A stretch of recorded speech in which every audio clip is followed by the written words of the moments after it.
அன்புக்குரிய சகோதர சகோதரிகளே, போன பகுதியில் நம்ம சொன்ன மாதிரி தான் கொஸ்டின் சேம். பிதாவும் குமாரனும் ஒருத்தரா வேற வேறையா அப்படிங்கிறத கண்டுபிடிக்க போகிறோம். இதை பற்றி யார்கிட்ட போய் கேட்டால் கரெக்டாக இருக்கும்? பிதாவும் குமாரனும் ஒருத்தரா வேற வேறையா அப்படிங்கிறத யார்கிட்ட போய் கேட்டால் கரெக்டாக இருக்கும்னா, ஏசு கிறிஸ்துவோட ரொம்ப க்ளோஸாக இருந்தவங்ககிட்ட போய் கேட்டால் தெரியும், அல்லது ஏசு கிறிஸ்துவ கேட்டால் தெரியும். முதல்ல ஏசு கிறிஸ்துகிட்ட போக வேண்டாம், அவரோட ரொம்ப க்ளோஸாக இருந்த 3 சீஷர்களில் ஒருத்தர் யோவான். அவர் தான் ரொம்ப நாளாக உயிரோடு இருந்த அப்போஸ்தலன். அவருடைய முழு அனுபவமும் அவர் எங்கே எழுதியிருக்காருன்னா யோவான் சுவிசேஷத்தில் எழுதியிருக்கார். ஏன்னா வெளிப்படுத்தின விசேஷம் எழுதுனதும் அந்த யோவான் தான். யோவான் எழுதின முதல் புஸ்தகம் வெளிப்படுத்தின விசேஷம். அதுக்கப்புறம் தான் 1 யோவான், 2 யோவான், 3 யோவான், 4 யோவான், 3 யோவான், அதுக்கப்புறம் யோவான் சுவிசேஷம். அவர் ஆல்மோஸ்ட் யோவான் சுவிசேஷம் எழுதும்போது அவருடைய லைஃபுடைய கடைசி பாகத்துக்கு வந்துட்டார். அந்த சமயத்தில் இயேசு கிறிஸ்துவிடத்திலிருந்து பெற்றுக்கொண்ட அனுபவத்தை தான் அவர் எழுதியிருக்கார். ஸோ இப்போ என்ன பண்ணலான்னா, அவருடைய வசனங்கள் சில மடமடமடன்னு வாசிக்கலாம். இந்த சாப்டரில் நான் அதிகமாக பேச மாட்டேன், சகோதரி தான் அதிகமாக பேசுவாங்க. ஏன்னா ஃபுல்லாக வசனம் தான். நான் ஏற்கனவே சொன்ன மாதிரி உங்கள் மனசுக்குள்ளே சில ஐடியாஸ் இருக்கலாம். நானும் பிதாவும் ஒன்றாக இருக்கிறோம், என்னை கண்டவன் பிதாவை கண்டது, அப்பப்போ வந்துட்டு போகும். அது வரட்டும். இப்போ கொஞ்சம் நேரம் அப்படி வெளியே சொல்லுங்கள், அப்புறம் எடுத்துக்கலாம். நானே எடுத்துறது, கவலைப்படாதீங்க. ஓகே. ஸோ முதல் வசனம் யோவான் 1:18. யோவான் 1:18. தேவனை ஒருவனும் ஒரு காலம் கண்டதில்லை, பிதாவின் மடியில் இருக்கிற ஒரே பேரான குமாரனை அவரை வெளிப்படுத்தினார். திருப்பி சொல்றேன். கொஸ்டின் என்னன்னா, பிதாவும் குமாரனும் ஒருத்தரா வேற வேறையா? இந்த வசனம் நல்லா கவனிச்சிங்கன்னா, யோவான் என்ன சொல்லியிருக்காருன்னா, தேவனை அதாவது பிதாவை ஒருவரும் ஒரு காலம் என்ன பண்ணதில்லை. ஆனால் இயேசு கிறிஸ்துவ எல்லாரும் பார்த்தாங்கல்ல. அப்போ 2 பேரும் ஒன்றா வேற வேறையா? வெரி கிளியர், வேற வேற. இப்போதைக்கு நான் ஸ்கேட்டருக்கு மட்டும் பதில் சொல்லுங்கள். ரொம்ப ரொம்ப டீப்பாக போயிடுவேன்னா வேற வேற. அடுத்தது, கடவுளை யாராவது கொல்ல முடியுமா? இப்போ மனுஷனுக்கு ஒரு பிரச்சனைனா கடவுள்கிட்ட போய் நிற்கலாம். கடவுளே காப்பாற்றி நீ ஒருத்தன் கத்தியால் குத்த வரான் அப்படின்ட்டு. கடவுளையே கத்தியால் குத்துறாங்கன்னா இவர் கடவுளா? அப்படின்னா இவர் வேற அவர் வேற. பார்க்கலாம் யாருன்ட்டு. அடுத்தது யோவான் 3:16. யோவான் வசனம் மட்டும் நிறைய படிக்கலாம், படிச்சு அப்புறம் பாயிண்ட்டுக்கு போயிடலாம். யோவான் 3:16. தேவன் தம்முடைய ஒரே பேரான குமாரனை விசுவாசிக்கிறவன் எவனோ அவன் கெட்டு போகாமல் நித்திய ஜீவனை அடையும்படிக்கு அவரை தந்தருளி இவ்வளவாய் உலகத்தில் அன்பு கூர்ந்தார். நல்லா கவனிங்க. வசனத்துடைய ஆரம்பத்தை நான் படிக்கிறேன். தேவன் ஒருத்தர் இருக்கார். அவர் என்ன பண்றாரு? யாரை விசுவாசிக்கிறவனுக்கு நித்திய ஜீவனை கொடுக்குறாராமா? தம்முடைய ஒரே பேரான, அப்படின்னா ஒரே பேரான குமாரனை விசுவாசிக்கிறவனுக்கு தான் தேவன் எதை கொடுப்பாராமா? தேவன் என்னை விசுவாசிக்கிறவன் நித்திய ஜீவன் சொல்லியிருக்காரு. இப்போ 2 பேரும் ஒன்றா வேற வேறையா? சூப்பர். அடுத்தது யோவான் 4:34. யோவான் 4:34. இயேசு அவர்களை நோக்கி, நான் என்னை அனுப்பினவருடைய சித்தத்தின்படி செய்து அவருடைய கிரியையை முடிப்பதே என்னுடைய போஜனமாய் இருக்கிறது. நல்லா கவனிங்க. இயேசு கிறிஸ்து இந்த பூமியில வந்து யாருடைய கிரியை செஞ்சாராமா? என்னை. அப்ப இவர் அனுப்புனவர் வேற ஒருத்தர், வந்தவர் வேற ஒருத்தர். 2 பேரும் ஒன்னா வேற வேறையா? சூப்பருங்க. ரொம்ப வேலை சிம்பிளா முடிச்சு மாட்டிருக்குது. அடுத்து யோவான் 5:30. யோவான் 5:30. நான் என் சுயமாய் ஒன்றும் செய்கிறது. இயேசு கிறிஸ்து சொல்றார், நான் சுயமா என்ன பண்றது இல்ல. அப்படின்னா யார் சொல்றது நீங்க செய்றீங்க? நான் கேட்கிறபடியே நியாயம் தீர்க்கிறேன். என் காதுல ஒருத்தர் பேசுறாரு, அவர் சொல்றதான் நான் என்ன பண்றேன்? நியாயம் தீர்க்கிறேன். எனக்கு சித்தமானதை நான் தேடாமல் எனக்கு பிரியமானதை நான் செய்யறது இல்லை. அப்ப இயேசு கிறிஸ்து கிளியரா சொல்றார், எனக்கு பிரியமானதை நான் செய்யறது இல்ல, என்னை அனுப்பின பிதாவுக்கு சித்தமானதையே நான். அப்ப எத்தனை சித்தம் வந்தாச்சு இந்த இடத்துல? 2. நான் என் சித்தத்தை செய்யறது இல்ல, என்னை அனுப்பின பிதாவுடைய சித்தத்தை நான் என்ன பண்றேன்? அப்படின்னா என் விருப்பத்தை நான் செய்யறது இல்ல, என்னை அனுப்பின பிதாவின் விருப்பத்தை செய்யறேன்னா பிதாவுடைய விருப்பம்னு ஒன்று இருக்கு, குமாரனுடைய விருப்பம்னு ஒன்று இருக்குன்னா 2 ஒன்னாவா இருக்கு, வேற வேற. அடுத்தது யோவான் 6:29. யோவான் 6:29. இயேசு அவர்களுக்கு பிரதியுத்தரமாக, அவர் அனுப்பினவரை நீங்கள் விசுவாசிப்பதே தேவனுக்கேற்ற கிரியா இருக்கிறது என்றார். அவர் அனுப்பினவரை நீங்கள் விசுவாசிப்பதே தேவனுக்கேற்ற கிரியை. அவர் அனுப்பினவர் அர்த்தம், அனுப்பினவர் ஒருத்தர், அனுப்பப்பட்டவர் வேற ஒருத்தர். அனுப்பினவர் யாரு? பிதா. அனுப்பப்பட்டவர் யாரு? குமாரன். 2 பேரும் ஒன்னா வேற வேறையா? 2 பேரும் ஒன்னா இருந்தா எப்படி சொல்லியிருக்கணும்? என்னை நானே அனுப்பிட்டேன் அப்படிதான் சொல்லியிருக்கணும். அடுத்தது யோவான் 6:38. யோவான் 6:38.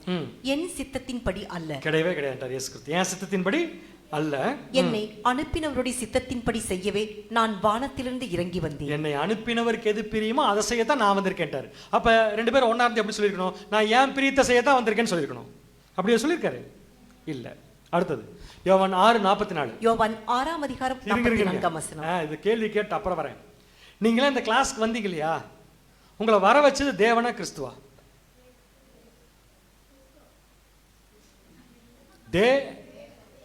கிறிஸ்து இன்சியில் இருக்கு.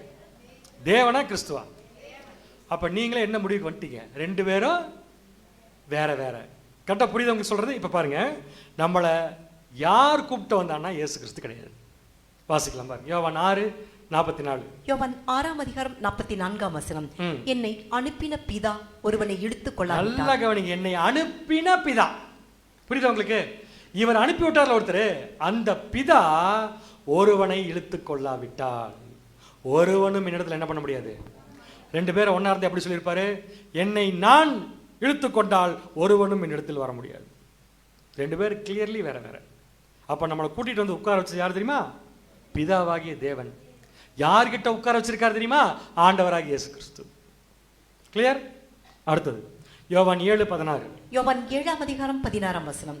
இயேசு அவர்களுக்கு பிரதியுத்தரமாக, என் உபதேசம் என்னுடையதா இராமல் என்னை அனுப்பினவருடையதா இருக்கிறது. உபதேசம்னா என்ன? பிரசங்கம் வச்சுக்கலாமா? அப்படி இப்ப இயேசு கிறிஸ்து என்ன சொல்றாருன்னா, நான் பண்ற பிரசங்கம் என்னோடது கிடையாது. என்னோடது கிடையாதுன்னா நான் இல்லை. அப்ப நீங்க பேசுறது யாருடைய பிரசங்கம்? என்னை அனுப்பினர். 2 பேர் ஒன்னா இருந்து இயேசு கிறிஸ்து எப்படி சொல்லியிருக்கணும்? என்னுடைய உபதேசம் என்னுடையதா இராமல் என்னுடையதா இருக்கிறது. கரெக்ட்? அடுத்தது யோவான் 8:26. யோவான் 8ஆம் அதிகாரம் 26ஆம் வசனம். உங்களை குறித்து பேசவும் நியாயம் தீர்க்கவும் எனக்கு அநேக காரியங்கள் உண்டு. என்னை அனுப்பினவர் சத்தியம் உள்ளவர். நோட் பண்ணுங்க, என்னை அனுப்பினவர் ஒருத்தர் இருக்காரு. அவர் எப்படிப்பட்டவர்? சத்தியம் உள்ளவர். நான் அவரிடத்தில் கேட்டவைகளையே உலகத்துக்கு சொல்லுகிறேன். நான் அவர்கிட்ட என்ன கேட்டனோ அதை தான் என்ன பண்ணிருக்கேன்? உலகத்துக்கு சொல்ல. அப்ப இயேசு கிறிஸ்து பேசுறது பூரா அவர் யார்கிட்ட கேட்டிருக்காரு அப்படின்னு? அவர் ஒண்ணு, இவர் ஒண்ணா? அவர் ஒருத்தர் சொல்லியிருக்கார், இவர் கேட்டாரு, அவர் சொன்னதை இவர் பேசுறார். வசனம் கிளியரா இருக்கு. அடுத்தது யோவான் 8:29. யோவான் 8ஆம் அதிகாரம் 29ஆம் வசனம். என்னை அனுப்பினவர் என்னுடனே கூட இருக்கிறார். பிதாவுக்கு பிரியமானவைகளை நான் எப்பொழுதும் செய்கிறபடி. நான் யாருக்கு பிரியமானதை பண்றேன்? எனக்கு பிரியமானதை பண்ணல. யாருக்கு பிரியமானதை பண்றேன்? பிதாவுக்கு பிரியமானதை செய்கிறபடியினால் அவர் என்னை தனியே இருக்க விடவில்லை. அவர் என்ன பண்ண மாட்டாரு? தனியே இருக்க. இதுக்கெல்லாம் டீப் டாக்டரின்ஸ் இருக்கு. அதுக்கு என்ன அர்த்தம்ட்டு அப்புறம் பார்க்கலாம். இப்போ ஒரு விஷயம் என்ன கிளியர் புரிஞ்சுக்கலாம்னா, நான் எனக்கு பிரியமானதை செய்யல, யாருக்கு பிரியமானதை செய்யறேன். அப்ப சொல்றவர் ஒருத்தர், யாருடைய பிரியத்தை செய்யறாருன்னா அது இன்னொருத்தர். அதான் பிதா. நெக்ஸ்ட் யோவான் 10:29. யோவான் 10ஆம் அதிகாரம் 29ஆம் வசனம். அவைகளை எனக்கு தந்த என் பிதா எல்லாரிலும் பெரியவராய் இருக்கிறார். நோட் பண்ணிக்கோங்க, இயேசு கிறிஸ்துவே சொல்லிட்டாரு, அவைகளை எனக்கு தந்த என் பிதா எல்லாரிலும் பெரியவர். அப்படின்னு அவர் யாரோட பெரியவர் தான்? இயேசு கிறிஸ்து சொல்றாரு, என் பிதா எல்லாரோட பெரியவர். யாரோட பெரியவர் தான்? சூப்பர், சொல்லுங்க. இயேசு கிறிஸ்துவோட பெரியவர் தான். அப்ப பிதா இயேசு கிறிஸ்துவோட பெரியவர். இயேசு கிறிஸ்து பிதாவோட, புரியல உங்களுக்கு? பிதா, அதாவது இயேசு கிறிஸ்துவோட பிதா பெரியவர். அப்ப பிதாவோட இயேசு கிறிஸ்து சிறியவர். பெரியவர் சிறியவர் எப்படி ஒண்ணா முடியும்? அடுத்தது யோவான் 14:28. யோவான் 14ஆம் அதிகாரம் 28ஆம் வசனம். நான் போவேன் என்றும் திரும்பி உங்களிடத்தில் வருவேன் என்றும் நான் உங்களுடனே சொன்னதை கேட்டீர்களே. இயேசு கிறிஸ்து சீஷர்கள்ட்ட பேசிட்டு இருக்கார். போயிட்டு உங்ககிட்ட வருவேன் சொன்னதை கேட்டிருக்கிறீர்களே. நீங்கள் என்னில் அன்புள்ளவர்களாக இருந்தால் பிதாவினிடத்திற்கு போகிறேன் என்று நான் சொன்னதை குறித்து சந்தோஷப்படுவீர்கள். ஒரு நிமிஷம், எங்க போறேன்னு சொல்றாராம் இயேசு கிறிஸ்து? அப்ப இவர் யாரு? பிதாவும் குமாரன் ஒண்ணா முடியுமா? முடியாது. அடுத்த பாயிண்ட். ஏனெனில் என் பிதா என்னிலும் பெரியவராய் இருக்கிறார். எங்க அப்பா என்னோட, இதுக்கு மேல எனக்கு ப்ரூஃப் வேணும். 2 பேரும் ஈக்குவலா இருந்தா என்ன சொல்லியிருக்கணும்? நான் அவர் ஒன்னு சொல்லிட்டு போயிருக்கணும். என் பிதா என்னிலும் என்னவா இருக்காரு? பெரியவரா இருக்கிறார். அடுத்த விஷயம் யோவான் 14:1.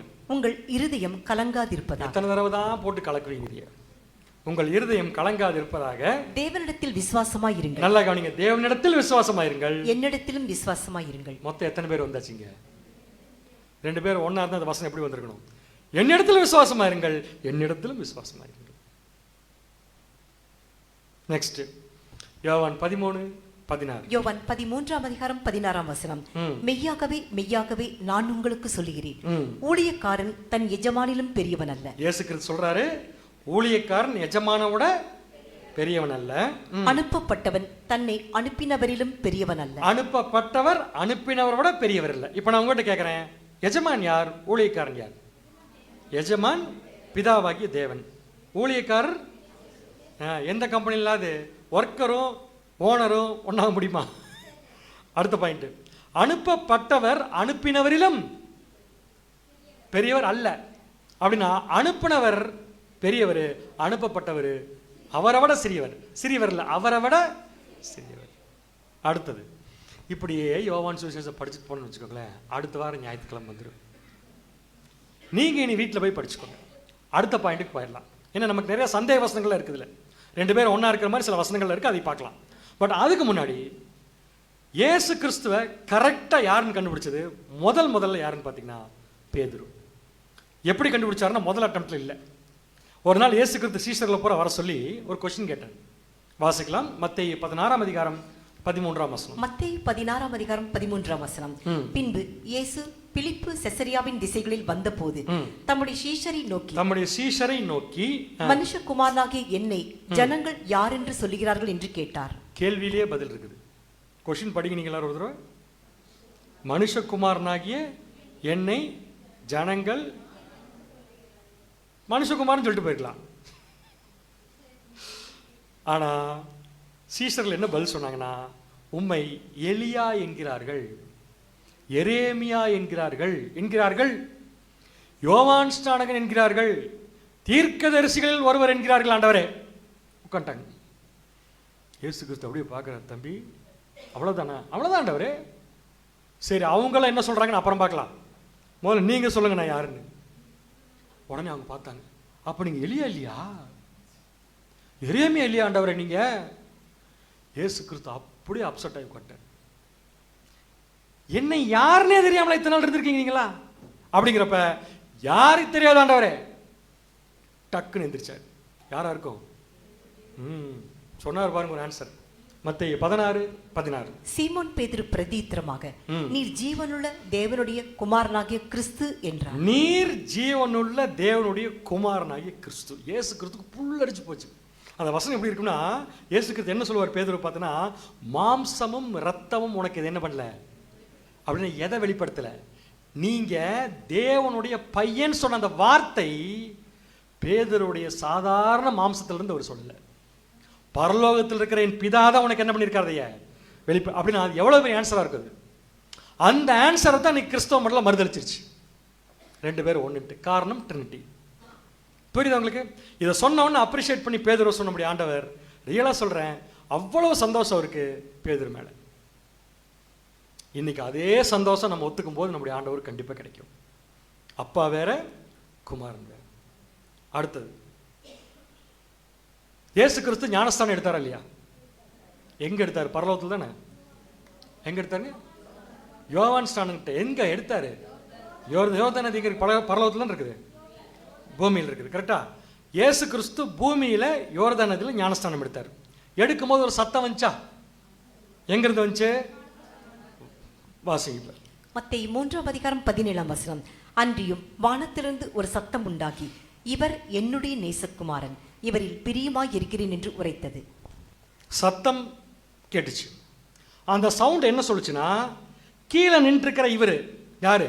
இயேசு கிறிஸ்து என்னுடைய நேச அப்படின்னு பேசுனது யாரா இருக்கும்? அவங்க அப்பா. அப்பா தானே பையனை பார்த்து நேசகுமார்னு சொல்ல முடியும். அப்ப அப்பா இயேசு கிறிஸ்து ஞானஸ்தானம் எடுக்கிறப்ப எங்க இருந்திருக்காரு? பரலோகத்தில். பையன் பேப்டிசம் எடுக்கும் போது எங்க இருந்திருக்காரு? ஒரே ஆள் பரலோகத்திலும் பூமியில் எப்படி இருக்க முடியும்? பதில் சொல்ல முடியாதுங்கிறீங்களா? முடியாதுங்கிறீங்களா? முடியாது. யாரோ சொன்னாங்களாமா, யாரும் தவறாக நினச்சிக்காதீங்க. வானம் எனக்கு சிங்காசனம், பூமி எனக்கு பாதபடி. இருக்கட்டும். அதுக்கு என்ன அர்த்தம் தெரியுமா? என்னுடைய பிரசன்ஸ் பரலோகத்திலையும் இருக்கும், பூமியும் இருக்குன்னு இயேசு கிறிஸ்து சொல்ல.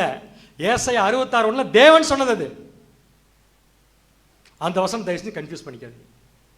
அது தேவனுடைய பிரசன்ஸ், சரியான மீனிங் இருக்குது. வானத்தில் சிங்காசனம், பூமியில் பாதபடினா ஒரே ஆளா 2 பேரும்? தனித்தனியாக தான். ஸோ இந்த சப்ஜெக்ட் ஒருத்தருக்கு போய் நான் எடுத்துகிட்டு இருந்தேன். ஒரே ஆளுங்கிறது ஒரு காலத்தில் உட்காந்து கேட்டுருக்காரு. இப்போ சத்தம் எங்கேருந்து வந்துச்சு? மேலேருந்து வந்துச்சு. கிளியராக சொல்கிறார், மேலேருந்து வந்துச்சு. பையன் எங்கே இருக்காரு? கீழே இருக்காரு. இவர் கீழே இருக்கிறப்ப மேலேருந்து சத்தம் வந்துச்சுன்னா வேற ஒருத்தர் தான் இல்லை இல்லை இவரே மேலே போய் சொல்லிட்டு வந்துட்டாரம்மா. அப்படிலாம் பண்ண முடியுமா பெருமாள்? வாய்ப்பே கிடையாது. ஸோ அவர் வேற, இவர் வேற. அடுத்தது, இயேசு கிறிஸ்துவை தேவன் உருவாக்குனாரா, பிறக்க வச்சாரா, ஜனிப்பித்தாரா? புதிய ஏற்பாட்டில் தாயின் வயிற்றில் ஒரு கன்னியின் வயிற்றில் பிறக்க வச்சார். பட் அதுக்கு முன்னாடி இயேசு கிறிஸ்து இருக்கார்ல, பார்த்தீங்களா ஃபர்ஸ்ட் பார்ட்டில்? அந்த இயேசு கிறிஸ்துவை தேவன் தான் ஜனிப்பித்தார். தேவனுடைய டைரக்ட் சிருஷ்டிப்பு ஒருத்தர் மட்டும்தான், நம்முடைய ஆண்டவராக இயேசு கிறிஸ்து மட்டும்தான். வசனம் வாசிக்கலாம் பாருங்க. எபிரேயர் 1:5. எபிரேயர் 1:5. எப்படி எனில் நீர் என்னுடைய குமாரன். நோட் பண்ணிக்கோங்க, நீர் என்னுடைய குமாரன். அப்படின்னா யார் பேசிட்டு இருக்கா? பிதா பேசிட்டு இருக்கா. நீர் என்னுடைய குமாரன், இன்று நான் உம்மை ஜெனிப்பித்தேன் என்றும். இன்னைக்கு நான் உன்னை என்ன பண்ணிருக்கேன்? ஜெனிப்பித்தேன் என்றும். நான் அவருக்கு பிதாவா இருப்பேன். அவரே சொல்றாரு, நான் இயேசு கிறிஸ்து என்னவா இருக்கிறேன்? நம்ம என்ன பண்ணிட்டோம்? இல்ல இல்ல நீங்க அவரு ஒண்ணுட்டோம். அவரே சொல்றாரு, நான் இயேசு கிறிஸ்துக்கு என்னவா இருக்கிறேன்? பிதாவாய் இருப்பேன். அவர் எனக்கு குமாரனா இருப்பார். இதுக்கு மேல எனக்கு பேர் வசனம் வேணும். அவர் எனக்கு என்னவா இருப்பாரு?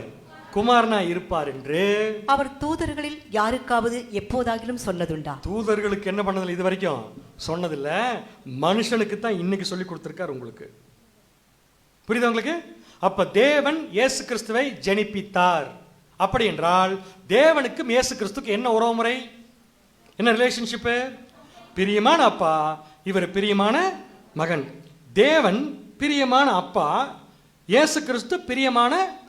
அப்படின்னா அடுத்த கொஸ்டின், யாரும் பயந்துடக்கூடாது, எல்லா கதவையும் க்ளோஸ் பண்ணிருப்ப. அடுத்த கொஸ்டின், இயேசு கிறிஸ்துவுக்கு தேவன் பிதா, நமக்கு அவரு, நமக்கு இயேசு கிறிஸ்துடைய அப்பா என்ன ஆகணும்? டவுட்டா இருக்கா? இயேசு கிறிஸ்துவுக்கு ஒரு பிதா, நமக்கு அவர் என்ன ஆகணும்? வாசிக்கலாம் பாருங்க. யோவான் 20:17. யோவான் 20:17. இயேசு அவளை நோக்கி, என்னை தொடாதே, நான் இன்னும் என் பிதாவினிடத்திற்கு ஏறி போகவில்லை. இயேசு கிறிஸ்து சொல்றாரு, என்னை நீ என்ன பண்ணாத, தொடாத, நான் இன்னும் யார்கிட்ட போல. அதிலே கிளியரா இருக்கு, நான் இன்னும் யார்கிட்ட போல? பிதா கிட்ட போகல. நீ என் சகோதரரிடத்திற்கு போய், என்னுடைய சகோதரத்திற்கு நீ போய், நான் என் பிதாவினிடத்திற்கு. நோட் பண்ணிக்கோங்க, நான் எங்க போறேன்? என் பிதாவின் இடத்திற்கும் உங்கள் பிதாவினிடத்திற்கு. உங்கள் பிதா. அப்படின்னா இயேசு கிறிஸ்துக்கு அப்பானா நமக்கு அவர் யாருதான்? நமக்கு இயேசு கிறிஸ்து அப்பா இல்ல, இயேசு கிறிஸ்துடைய அப்பா நமக்கு அப்பா. கிளியரா இருக்கீங்களா? தேவன் இயேசு கிறிஸ்து மகன், ரிலேஷன்ஷிப் கரெக்டா? அடுத்தது, தேவன் நாம் மகன், கரெக்டா? அப்படின்னா இயேசு கிறிஸ்து நமக்கு என்ன ஆகணும்? இவரை போய் ஏசப்பான்னு பாட்டு பாடிட்டோமே, இதை சொல்றதுக்கு யாருக்காவது வெக்கமா இருக்கா? நமக்கு வேணா இருக்கலாம், ஆனா அவருக்கு இல்லை. எபிரேயர் 2:11. எபிரேயர் 2:11. வாழ்க்கையே தலைகீழா மாறுது. எங்களுக்கு இப்படித்தான் மாறிச்சு. அன்னையில இருந்தா இன்னைக்கு வந்து உங்களுக்கு எடுத்துட்டு இருக்கிற சப்ஜெக்ட். எபிரேயர் 2:11. எப்படி எனில் பரிசுத்தம் செய்கிறவரும் பரிசுத்தம் செய்யப்படுகிறவர்களும் ஆகிய யாவரும் ஒருவராலே உண்டாயிருக்கிறார்கள். அந்த ஒருத்தர் யாரு? பிதாவாகிய தேவன் ஒருவராலே உண்டாயிருக்கிறார்கள். இது நிமித்தம் அவர்களை சகோதரர் என்று சொல்ல அவர் வெட்கப்படாமல். நாமளும் பிதாவால தான் உருவாயிருக்கோம், இயேசு கிறிஸ்துவும் பிதாவால தான் உருவாயிருக்காரு. அதனால இயேசு கிறிஸ்து நம்மளை என்ன சொல்ல வெட்கப்படல. நமக்கு தான் என்னவா இருக்குது? ஆமா. இப்ப சொல்லுங்க, இயேசு அண்ணாவா, இயேசு அப்பாவா? பா, உண்மையாலுமே சொல்றேன், இந்த வார்த்தைக்காவது இயேசு கிறிஸ்துவங்களை அப்ரிஷியேட் பண்ணுவேன். பட் அண்ணனையும் அப்பாவையும் ஒன்னாக்கி வச்சிருக்காங்களே, நியாயமா? இது அநியாயம் இல்லையா?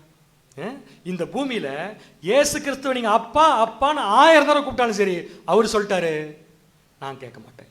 வசனம் வாசிக்கலாம். மத்தேயு 7:21. மத்தேயு 7:21.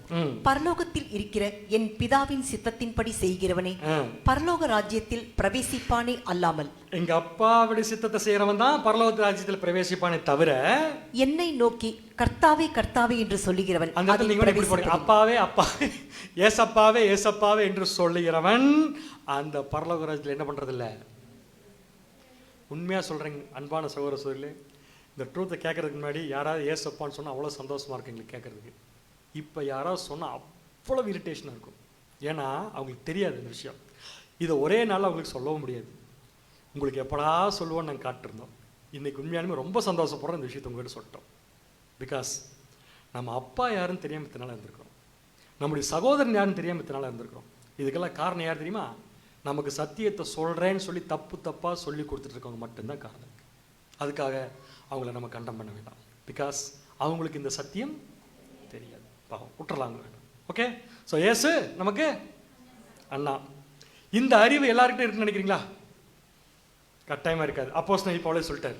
1 கொரிந்தியர் சூப்பர் வசனம் இது, நல்லா தெளிவாக கவனிங்க. ஒவ்வொரு பாயிண்ட் ரொம்ப ரொம்ப முக்கியம். ஏன்னா 2 பேருக்கு இருக்க டிஃபரன்ஸ் ரொம்ப மைன்யூட்டு, அதனால வசனம் ரொம்ப முக்கியம் நமக்கு. 1 கொரிந்தியர் 8ஆம் அதிகாரம் 5, 6, 7. 1 கொரிந்தியர் 8ஆம் அதிகாரம் 5ஆம் வசனம் முதல். வானத்திலேயும் பூமியிலேயும் தேவர்கள் எண்ணப்படுகிறவர்கள் உண்டு. உண்மை தெரியுங்களா? தேவர் அப்படிங்கிற விஷயம் வானத்திலையும் இருக்கிறாங்க. ஆக்சுவலாக தேவ தூதர்களும் தேவன் அப்படிதான் போட்டிருக்கும். பார்த்தீங்கன்னா நம்மளே சில இடத்துல தேவ தூதர்கள் தான் போட்டிருக்கோம். தேவர்களை போல நீங்க இருக்கிறீங்கன்னு சொல்லி போட்டிருக்கு நமக்கு. அதான் பவுல் சொல்றாரு, வானத்திலையும் பூமியிலையும் அநேக தேவர்கள் என்பவர்கள் உண்டு. இப்படி அநேக தேவர்களும் அநேக கர்த்தாக்களும் உண்டாயிருந்தார். இப்படி எல்லாம் நிறைய பேர் இருந்தா கூட பிதாவாகிய ஒரே தேவன் நமக்குண்டு. நோட் பண்ணிக்கோங்க, பிதாவாகிய ஒரே தேவன் நமக்குண்டு. அவராலே சகலமும் உண்டாயிருக்கிறது. அந்த பிதாவால சகலமும் உண்டாயிருக்கிறது. அடுத்தது, அவருக்கென்று நாமும் உண்டாயிருக்கிறோம். உண்மை, அந்த பிதாவுக்காக தான் நாமளும் உண்டாயிருக்கோம். அடுத்தது, இயேசு கிறிஸ்து என்னும் ஒரே கர்த்தரும் நமக்குண்டு. 2 பேர் வந்தாச்சுங்க. பிதாவாகிய ஒரே தேவன் நமக்குண்டு, இயேசு கிறிஸ்து என்னும் ஒரே கர்த்தரும் நமக்குண்டு. 2 பேர் வேற வேற தானே? 2 பேருக்கு என்ன வித்தியாசம் இந்த வசனம் சொல்லுது? நல்லா பாருங்க. பிதாவாகிய ஒரே தேவன் நமக்கு உண்டு, அவராலே சகலமும் உண்டாயிருக்கிறது. யாரால? பிதாவால. அடுத்து இயேசு கிறிஸ்துக்கு வரலாம். இயேசு கிறிஸ்து என்னும் ஒரே கர்த்தர் நமக்கு உண்டு, அவர் மூலமாய் சகலம் உண்டாயிருக்கு. அப்ப பிதாவுக்கும் குமாரனுக்கு என்ன வித்தியாசம்? பிதா எல்லாவற்றையும் உருவாக்கினவர், குமாரன் மூலமாக பிதா எல்லாவற்றையும் உருவாக்கியிருக்கார். புரிஞ்ச புள்ளி உங்களுக்கு? தேவன் எல்லாத்துக்கும் ஓனரு, ஆனா தேவன் எல்லாத்தையும் யார் மூலமா உருவாக்கினார்னா இயேசு கிறிஸ்து மூலமா. அவராலே சகலம் உண்டாயிருக்கு, இயேசு கிறிஸ்து மூலமாய் சகலமும் உண்டாயிருக்கிறது. அவர் மூலமாய் த்ரூ ஜீசஸ் கிறிஸ்து தான் நாமளும் உண்டாயிருக்கிறோம். 7ஆம் வசனம் பாருங்க, ஆகிலும் இந்த அறிவு எல்லாரிடத்திலும். எனக்கு ஒரு கேள்வி, அப்படின்னா தேவன் தனியா எதை உருவாக்கினார்? இல்ல, இப்பதான் படிச்சீங்க, சகலம் யார் மூலம் உண்டாயிருக்கு? இயேசு கிறிஸ்து மூலமாய். அப்ப தேவன் மட்டும் தனியா யாரை உருவாக்கி இருக்கணும்? இயேசு கிறிஸ்து. புரியுதா உங்களுக்கு? அப்ப யாருமே இல்லாதப்ப தேவன் மட்டும் இருந்திருக்காரு. அவர் முதல்ல உருவாக்குனதுல ஜெனிப்பித்தது யாருன்னு பாத்தீங்கன்னா நம்முடைய ஆண்டவர். அதுக்கப்புறம் இந்த பூமியில் இருக்கிற எல்லா விஷயத்தையும் தேவன் யார் மூலமா செஞ்சிருக்காருன்னா இயேசு கிறிஸ்து. இப்ப எனக்கு ஒரு கொஸ்டின், ஏன் தேவன் டைரக்டா செய்யாம இயேசு கிறிஸ்து மூலமா எல்லாத்தையும் உருவாக்குனார்?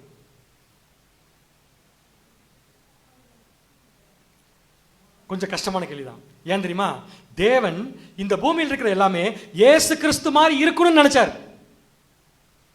அதனால இயேசு கிறிஸ்து மூலமா உருவாக்கினார். இயேசு கிறிஸ்து எப்படி இருக்காரு? நேற்றும் என்றும். அப்படின்னா தேவன் என்ன நினைச்சிருக்காருன்னா, இந்த பூமியில் இருக்கிற எல்லா பொருள்களும் நான் உருவாக்குறது என்னன்னைக்கு என்ன ஆகக்கூடாது? மாறக்கூடாது. என்னை மாதிரியே இருக்குன்னு நினைச்சிருக்காரு. அதனாலதான் அவர் மாதிரியா இருக்கிற இயேசு கிறிஸ்து வச்சு உருவாக்கினார். எல்லாமே இயேசு கிறிஸ்து உருவாக்குனது இன்னைக்கு வரைக்கும் மாறாம தான் இருக்குது, ஒன்னை தவிர. யார் அது? மனுஷன். இப்ப என்ன பண்றாரு தெரியுமா? மனுஷனையும் இயேசு கிறிஸ்து மூலமா தான் உருவாக்கி இருக்கணும். அப்ப இயேசு கிறிஸ்து மூலம் உருவாக்கப்பட்ட மனுஷன் மட்டும் தேவனை போல இல்ல. அதனால அதே இயேசு கிறிஸ்துவை பூமிக்கு அனுப்பி அந்த மனுஷனுக்காக சாக வச்சிருக்கார் தேவன். புரியுதா உங்களுக்கு? Through Jesus Christ everything was created. அதான் உண்மை. இதுதான் ரியல். இந்த கான்செப்ட் புரியாம பைபிளை திறக்கவே முடியாது. இன்னைக்கு கிறிஸ்தவர்கள் பைபிளை ஏன் திறந்து ஒரு வசனம் வெளிப்படுத்தின விஷயத்தில் படிச்சு சொல்லுங்க பார்க்கலாம். காரணம் இதுதான், வேற ஒன்றும் கிடையாது. ஓகே, நான் சொன்ன இந்த கான்செப்ட் பழைய ஏற்பாட்டில் ஒரு புத்தகத்தில் இருக்கு. எங்க இருக்கு? வாசிக்கலாம். நீதிமொழிகள் 8ஆம் அதிகாரம் 1ஆம் வசனம். நீதிமொழிகள் 8ஆம் அதிகாரம் 1ஆம் வசனம். ஞானம் கூப்பிடுகிறது இல்லையோ? யார் கூப்பிடுறா? நான் ஒரு தடவை கேட்பேன், கரெக்டா சொல்லுங்க. ஞானம் கூப்பிடுகிறது இல்லையோ? புத்தி சத்தமிடுகிறது இல்லையோ? அடுத்தது 8, 12ஆம் வசனம். ஞானமாகி நான் விவேகத்தோட வாசம் பண்ணி. ஞானம் பேசிட்டு இருக்கு, மறந்துடாதீங்க. ஞானம் என்ன பேசிட்டு இருக்கு? ஞானத்தை பத்தி பேசிட்டு இருக்குது. ஞானமாகிய நான் விவேகத்தோட வாசம் பண்ணி நல் யுக்தியான அறிவுகளை கண்டடைகிறேன். அடுத்தது 8:22. 22ஆம் வசனம். கர்த்தர் தமது கிரியைகளுக்கு முன் பூர்வ முதல் என்னை தமது வழியின் ஆதியாக கொண்டிருந்தார். இப்ப யார் பேசிட்டு இருக்கா? ஞானம். ஞானம் தானே பேசிட்டு இருக்குது. என்ன பேசுது?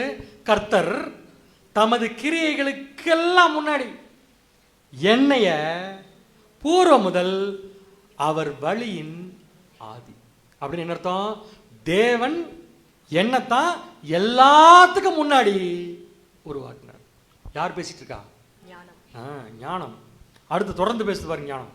நீதிமொழிகள் 8:23. பூமி உண்டாகும் முன்னும். எது உண்டாகும் முன்னும்? பூமி உண்டாகும் முன்ன அப்ப எது இருந்திருக்குது? ஞானம் இருந்திருக்குது. ஆதி முதற்கொண்டும் அனாதியாய் நான் அபிஷேகம் பண்ண. ஆதி முதற்கொண்டும் நான் என்ன பண்ணப்பட்டேன்? அனாதியா இல்ல. அனாதியானா தொடக்கம் முடிவு இல்லாம. அனாதியாய் நான் அபிஷேகம் பண்ணப்பட்டேன். யார் பேசிட்டு இருக்க? ஞானம். அடுத்தது நீதிமொழிகள் 8:24, 25, 26, 27. நீதிமொழிகள் 8ஆம் அதிகாரம் 24ஆம் வசனம் முதல். ஆழங்களும் ஜலம் புரண்டு வரும் ஊற்றுகளும் உண்டாகும் முன்னே நான் ஜெனிப்பிக்கப்பட்டேன். ஆழம் ஊற்றுக்கள் உருவாக்கும் முன்னர் நான் உருவாக்கப்பட்டேன். அல்ல என்ன பண்ணப்பட்டேன்? யார் பேசிட்டுக்கா? ஞானம். அடுத்தது 25. மலைகள் நிலை பெறுவதற்கு முன்னும். மலைகள் நிலை பெறுவதற்கு முன்னும். குன்றுகள் உண்டாவதற்கு முன்னும். குன்றுகள் உண்டாவதற்கு முன்னும். அவர் பூமியையும் அதன் வெளிகளையும் பூமியில் உள்ள மண்ணின் திரள்களையும் உண்டாக்கும் முன்னும். எல்லாம் தூசி துரும்பு பார்க்கொண்டு தேவன் உருவாவதற்கு முன்னும் நான் ஜெனிப்பிக்கப்பட்டேன். யார் பேசிட்டு இருக்கா? ஞானம். வெயிட் பண்ணுங்க, வரேன். அடுத்து 27. அவர் வானங்களை படைக்கையில் நான் அங்கே இருந்தேன். தேவன் வானங்களை படைக்கையில் நான். யார் பேசிட்டு இருக்கா? ஞானம். அடுத்தது என்ன பண்ணிருந்தார்? உட்கார்ந்தாங்க. 28ஆம் வசனம் முதல். உயரத்தில் மேகங்களை ஸ்தாபித்து சமுத்திரத்தின் ஊற்றுகளை அடைத்து வைக்கையிலும். தேவன் பண்ணிருக்காரு. சமுத்திரத்தின் ஊற்றுகளை அடைத்து வைக்கையிலும். சமுத்திர ஜலம் தன் கரையை விட்டு மீறாதபடிக்கு அதற்கு எல்லையை கட்டளையிட்டு பூமியின் அஸ்திபாரங்களை நிலைப்படுத்துகையிலும். பூமியின் அஸ்திபாரங்களை தேவன் நிலைப்படுத்துகையிலும் நான் அவர் அருகே செல்ல பிள்ளையாய் இருந்தேன். ஞானம் என்னவா இருந்திருக்குது? அவர் அருகே செல்ல பிள்ளையாய் இருந்தேன். நித்தம் அவருடைய மன மகிழ்ச்சியாய் இருந்து எப்பொழுதும் அவர் சமூகத்தில் களி கூர்ந்தேன். இப்பதான் கேள்வி, யார் இந்த ஞானம்? இயேசு கிறிஸ்து ஞானமா? ஞானமான்னு கேட்கிறேன். 1 கொரிந்தியர் 1ஆம் அதிகாரம் 31ஆம் வசனம். சத்தியத்தையும் அறிவீர்கள், சத்தியம் உங்களை தான் விடுதலையாக்கணும். வாசிங்க. அவரே தேவனால் நமக்கு ஞானமும் நீதியும் பரிசுத்தமும் மீட்புமானார். இந்த அவரே யாருன்னா நம்முடைய ஆண்டவராக இயேசு கிறிஸ்து. அப்ப யார் ஞானம் அப்படின்னா? இயேசு கிறிஸ்து தேவன் இந்த பூமியை உருவாக்குறப்ப செல்ல பிள்ளையா அருகில் உட்கார்ந்து எல்லாத்தையும் வாட்ச் பண்ணியிருக்காரு. புரியுதா உங்களுக்கு? அப்படின்னா தேவன் ஆரம்பத்திலிருந்து தேவன் கொடுக்கிற ஒரே ஒருத்தர் யாருன்னு பார்த்தீங்கன்னா நம்முடைய ஆண்டவராகிய இயேசு கிறிஸ்து. கிளியர்? அடுத்த பாயிண்ட் போலாமா? இல்லை, 2 ஒன்று தான். எந்த 2 ஒன்று தான்? பிதாவும் குமாரனும். அவர் பிதாவாகவும் இருப்பார், அப்பப்போ என்னவா மாறிடுவார். அப்படின்னா இதில் மாட்டிடுவாங்க. இல்லை, இது வரைக்கும் இந்த கேள்விக்கு ஒருத்தர் பதில் சொல்ல. இயேசு கிறிஸ்து இந்த பூமியில் வந்து 33 வருஷம் வாழ்ந்தாரா? பைபிள் எங்கே இருக்குது அப்படின்னு ஏற்கனவே உங்கள்கிட்ட கேட்டிருக்காது பதில். மத்தேயில் இருக்கு, எடுத்துட்டு வாங்க அடுத்த வாரம். மத்தேயில் மட்டும் இருந்துருச்சுன்னா 1 கோடி ரூபா பரிசு உங்களுக்கு. 1 crore மாற்ற மாட்டேன் நான். மத்தேயில் 8 வந்தீங்கன்னா 1 கோடி ரூபா பரிசு உங்களுக்கு. இயேசு கிறிஸ்து 33 வருஷம் உயிரோடு தான் இருக்கணும். சில பேர் யோசிக்கிறாங்க 1 கோடி வாங்கிடல எப்படியாது. நான் நேராக போய் எங்கள் பாஸ்டர்கிட்ட கேட்டு என்ன பண்ணிடுறேன், போய் கேளுங்க, அவருக்கும் சேர்த்து 1 கோடி தரணும். எங்கிட்ட எங்கே 1 கோடி இருக்குது? எங்கிட்ட கிடையாது. நான் என்ன கான்ஃபிடன்ஸ் சொல்கிறேன்னா அப்படி ஒரு விஷயமே இல்லை. ஆனால் பைபிளில் இருக்குது, பழைய ஏற்பாட்டில் கண்டிப்பாக பார்க்க போகிற ஒரு சப்ஜெக்டில். சரி, பாயிண்ட்டுக்கு வந்துடலாம். 33 வருஷம் கழிச்சு இயேசு கிறிஸ்து மரிச்சாரா இல்லையா? ஐயோ, மரிச்சாரா இல்லைங்களா? மரிச்சார். மரிச்சு கல்லறையில் எத்தனை நாள் இருந்தார்? மரித்தவர்களுடைய நிலைமை என்ன? ஆத்மா சப்ஜெக்ட்ல படிச்சிட்டோம். மரித்தவர்கள் நிலைமை என்ன? அப்படி இருந்தால் தான் மரிச்சவர்கள். சூரியனுக்கு கீழே செய்யப்படுகிற எதுலையும் அவங்களுக்கு என்ன இல்லை, பங்கு இல்லை. அங்க ஞானம், அறிவு, வித்தை ஒண்ணும் இல்லை. அப்படின்னா 3 நாள் இயேசு கிறிஸ்து டெட் பாடியா இருந்திருக்கார். கரெக்டா தப்பா? அப்படின்னா 3 நாள் கடவுள் இல்லை பூமிக்கு, செத்து போயிட்டார் கடவுள். நான் கேட்குற நியாயம் உங்களுக்கு புரியுதா? இயேசு கிறிஸ்து தான் தேவன்னா செத்துட்டார்ல, 3 நாள் இருந்தார்ல. அப்ப 3 நாள் பூமி யார் கவனிச்சிட்டா? நீங்க எப்படி உட்காந்து நீ பாக்குறீங்களோ இதே மாதிரி 20 வருஷப்படி நான் உங்களை எல்லாத்தையும் பார்த்தேன், எங்களுக்கு சொல்லி கொடுத்தவங்க. என்ன நியாயமான கேள்வி?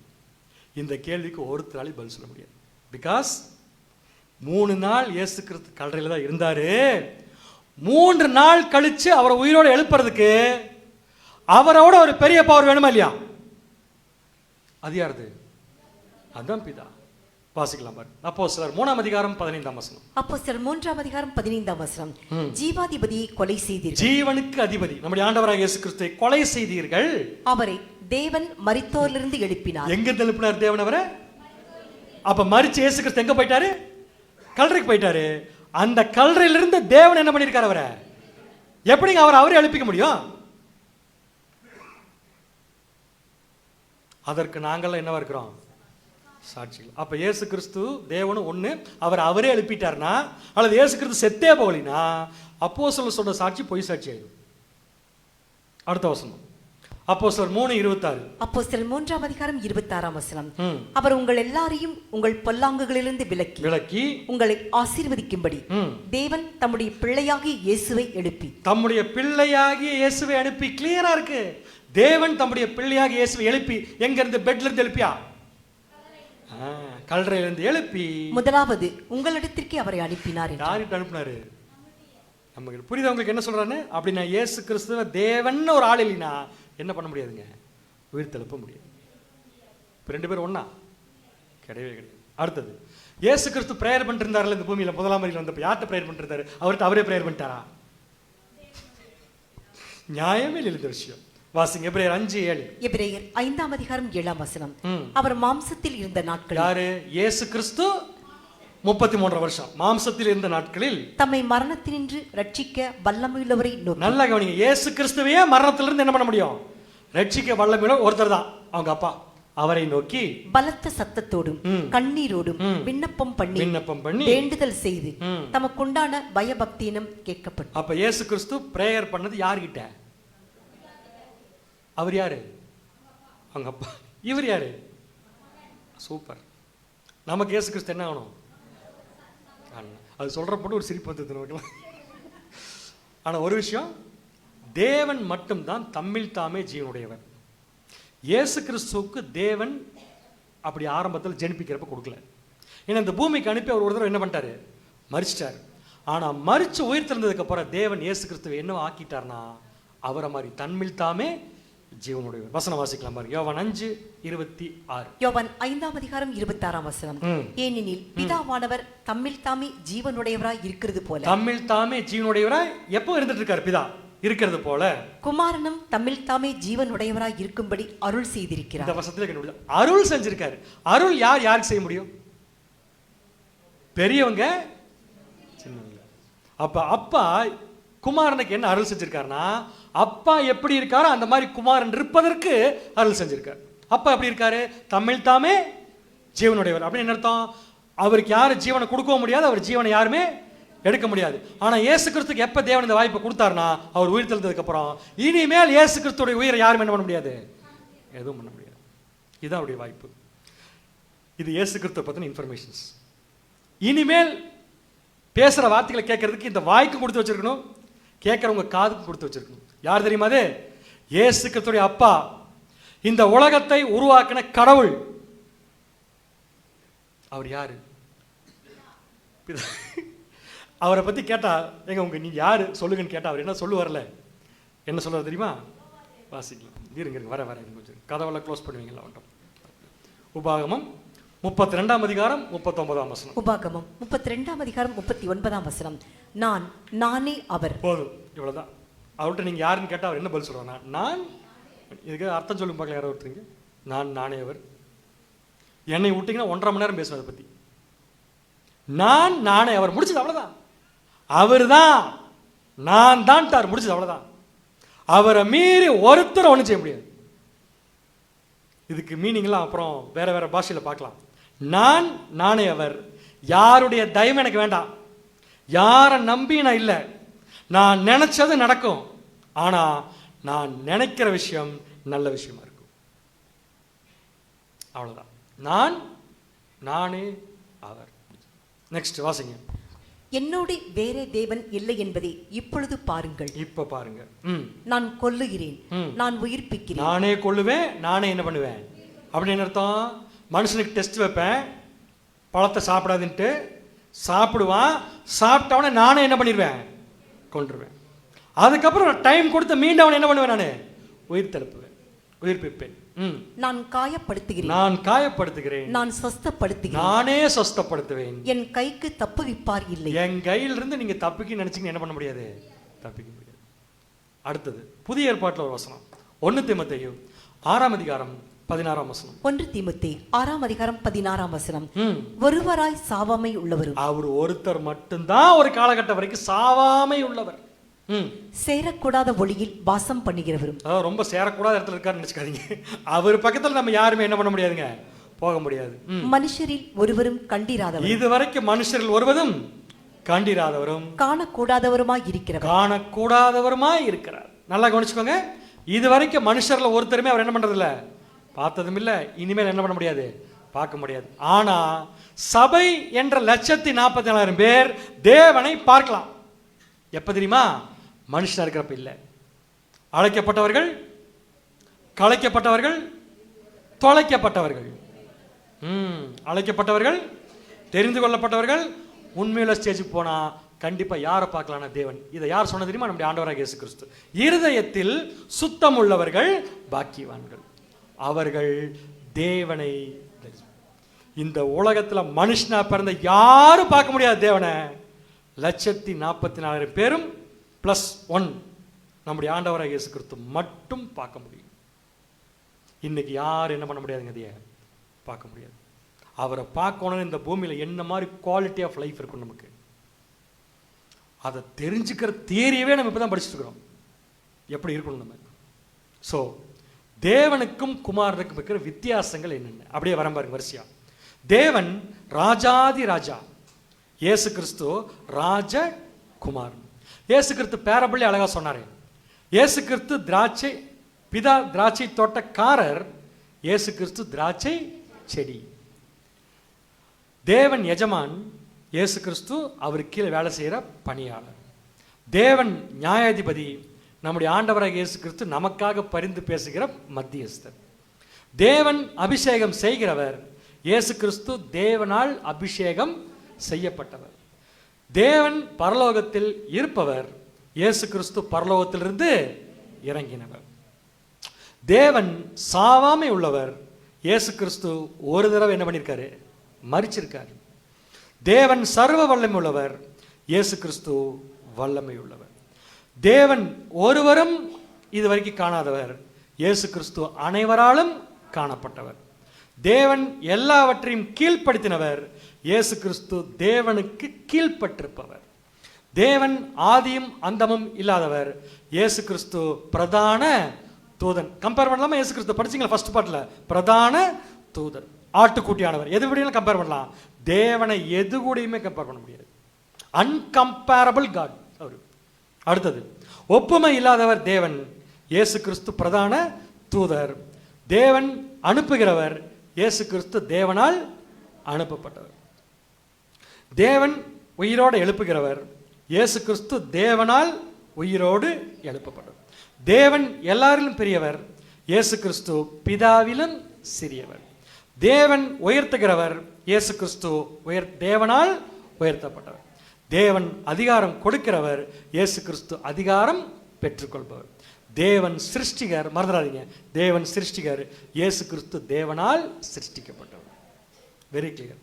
இப்போ நம்ம மைண்டுக்குள்ள ஒரு 5 வசனம் ஓடும். அந்த 5 வெளியெடுத்து என்ன அர்த்தம்னு பார்க்க போகிறோம். அந்த 5 வசனம் நமக்கு என்ன சொல்லுதுன்னா, 2 பேர் ஒன்றுங்கிற மாதிரி இருக்கும். அந்த வசனம் என்னங்கிறத நாங்களே போட்டுறோம். முதல் கேள்வி என்னவென்றால், வாசிக்கலாம். யோவான் 1:1. யோவான் 1ஆம் அதிகாரம் 1ஆம் வசனம். ஆதியிலே வார்த்தை இருந்தது. அந்த வார்த்தை யாரு நமக்கு தெரிஞ்சிருக்கும் நான் நினைக்கிறேன் உங்களுக்கு. அதான் இயேசு கிறிஸ்து.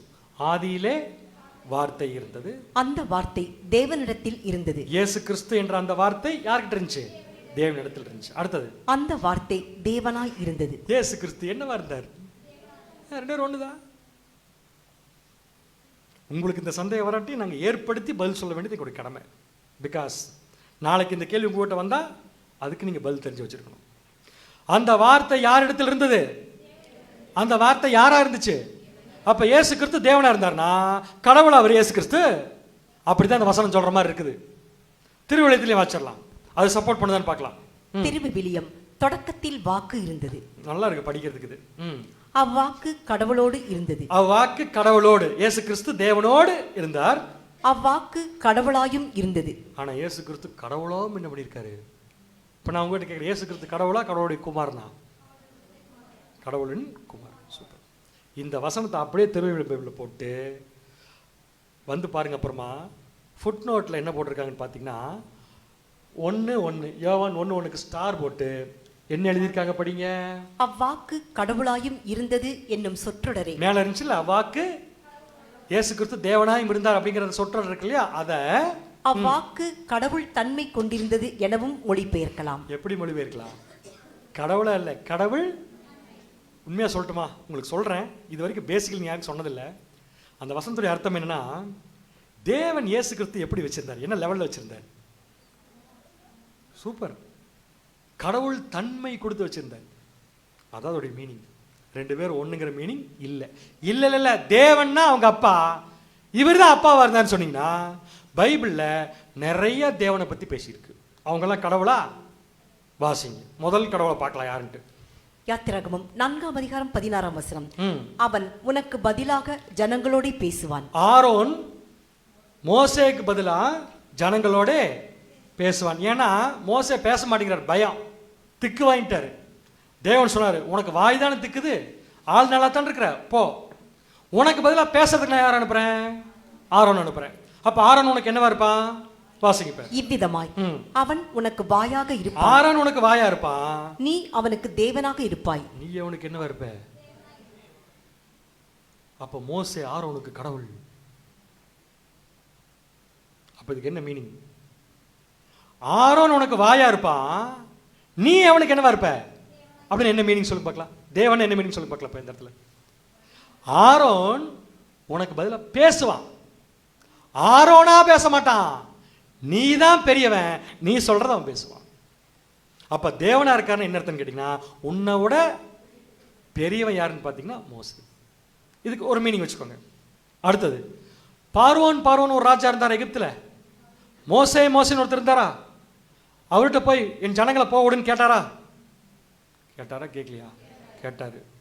அவங்க 2 பேரும் பேசிக்கிற விஷயத்தை வச்சு தேவன் ஒரு கம்பேரிசன் பண்றாரு, பார்வோன் ராஜாவையும் மோசேவையும். வாசிங்க இப்ப யாத்திராகமம் 7ஆம் அதிகாரம் 1ஆம் வசனம். யாத்திராகமம் 7ஆம் அதிகாரம் 1ஆம் வசனம். கர்த்தர் மோசேயை நோக்கி, பார், உன்னை நான் பார்வோனுக்கு தேவனாக்கினேன். நீங்களாம் என்னை பாருங்க. இப்ப தேவன் சொல்றாரு மோசேவை பார்த்து, உன்னை பார்வோனுக்கு நான் என்ன ஆக்கிட்டேன் அப்படின்னா, பார்வோன் ராஜாவுக்கு மோசே கடவுளா அப்படின்னு என்ன அர்த்தம்? நீ பார்வோன் ராஜாவோட வல்லமை நிறைந்தவன். எப்படி? பார்வோன் ராஜா அற்புதம் பண்ணான், மோசேவை அற்புதம் பண்ணார். ஆனா மோசே பண்ற எல்லா அற்புதத்தையும் பார்வோன், அவன் நாட்டுக்கு ராஜா, அவன் நாட்டுக்கே ராஜாவா இருந்தாலும் நீ என்னுடைய பிள்ளை, நீ தான் அவனோட பெரியவன். புரியுது உங்களுக்கு? அப்ப தேவன் அப்படின்னா அது ஒரு தன்மையை குறிக்கிறதே தவிர கடவுளை குறிக்கும் வார்த்தை அல்ல. இல்லைன்னா அடுத்த கேள்வி, ஆங்கிலேயர்கள் நம்ம நாட்டை ஆண்டாங்களா? ஏன் விட்டு போனாங்கன்னு நீங்க சோகமா உட்கார்றது எனக்கு தெரியுது. ஆண்டாங்களா இல்லையா?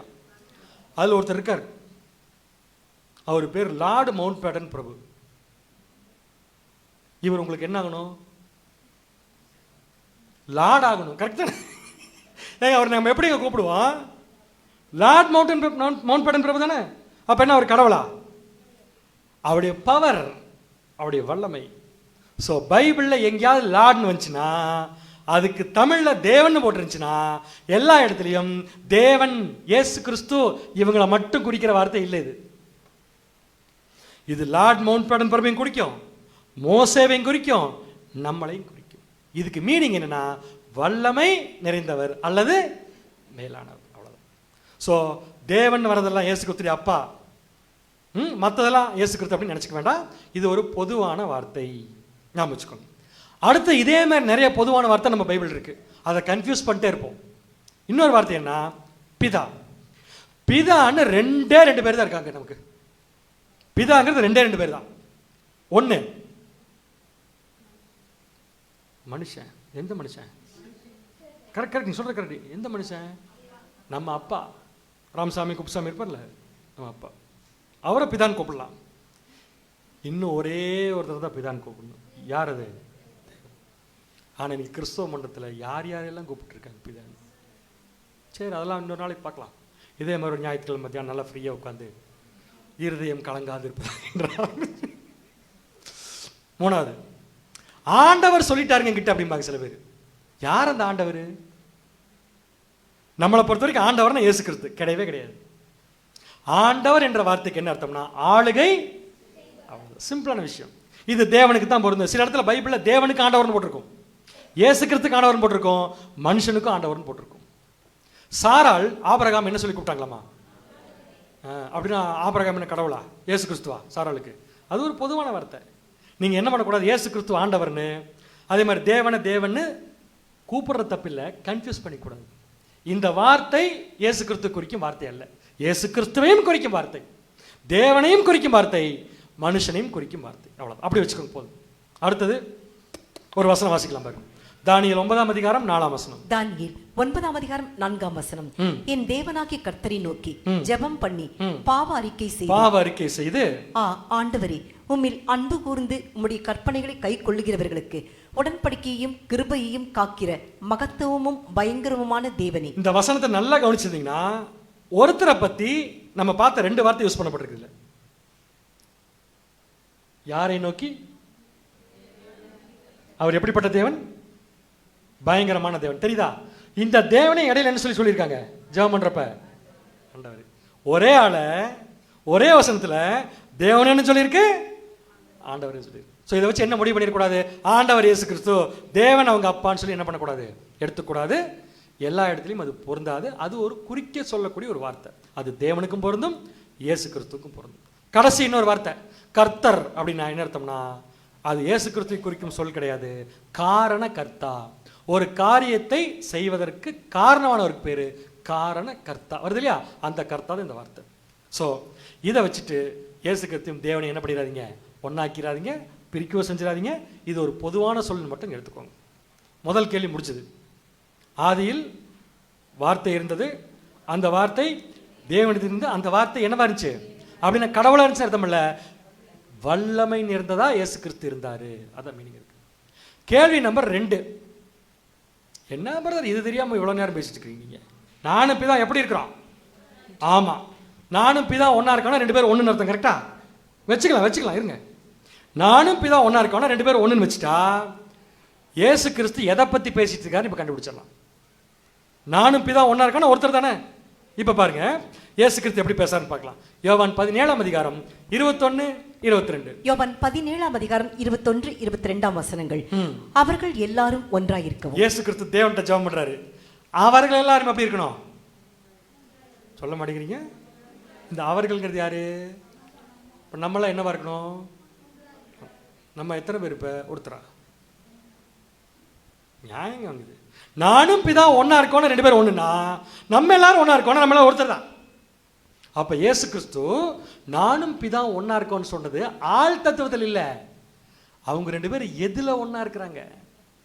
வாசிங்க யோவான் 17, 23. யோவான் 17ஆம் அதிகாரம் 23ஆம் வசனம்.